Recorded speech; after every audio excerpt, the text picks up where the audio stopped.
আসন্ন লোকসভা ভোটকে সামনে রেখে ইতিমধ্যেই বিভিন্ন ব্লকে নেতৃত্বের রদবদল ঘটিয়েছে তৃণমূল কংগ্রেসের রাজ্য নেতৃত্ব। সেই আবহে উত্তর দিনাজপুর জেলার ইসলামপুরে ব্লক সভাপতি হিসেবে পুনরায় দায়িত্ব পেয়েছে জাকির হোসেন।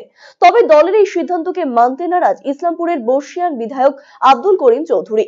উল্লেখ্য, গত পঞ্চায়েত নির্বাচনের প্রার্থী নিয়ে বিরোধ বাঁধে বিধায়ক এবং রাজ্য নেতৃত্বের। এমনকি জেলা সভাপতি কানাইয়ালাল আগরওয়ালের বিরুদ্ধেও সরব হন তিনি। ক্ষমতা ও সন্ত্রাস প্রয়োগ করে পঞ্চায়েতে বিধায়ক মনোনীত প্রার্থীদের হারিয়ে দেওয়ার অভিযোগ আনে ব্লক সভাপতির বিরুদ্ধে।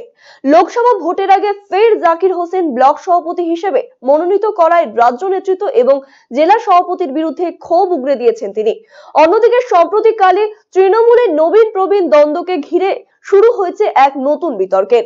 তবে নবীন প্রবীণ নেতৃত্বের মধ্যে এই বিভাজনের তত্ত্বটি দলের মুখপাত্র কুণাল ঘোষ সৃষ্ট বলে দাবি বিধায়কের। এ বিষয়ে মুখ্যমন্ত্রীর কাছে তিনি অভিযোগ করেছিলেন বলে জানিয়েছেন বিধায়ক করিম সাহেব। নবীন প্রবীণদের মধ্যে এই বিভাজন দলকে দুর্বল করে তুলবে বলে দাবি বিধায়কের।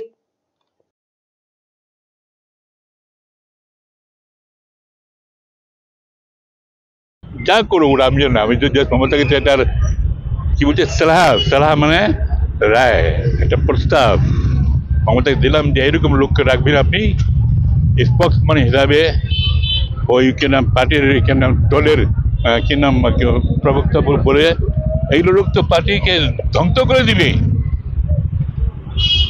পার্টির মধ্যে বিভ্রান্তি সৃষ্টি করে বড় কি নাম প্রবীণ আর নবীন করে দলটাকে ভেঙে দিবে এরা। ওই উদ্দেশ্যে আমি বলেছিলাম যে এইগুলো লোককে কেন রেখেছেন মমতা ব্যানার্জি।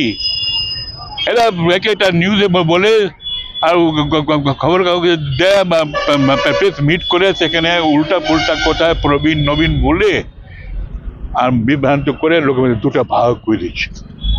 প্রবীণ একদিকে যাচ্ছে, নবীন একদিকে যাচ্ছে, তাহলে দল থাকে নাকি ওরকম?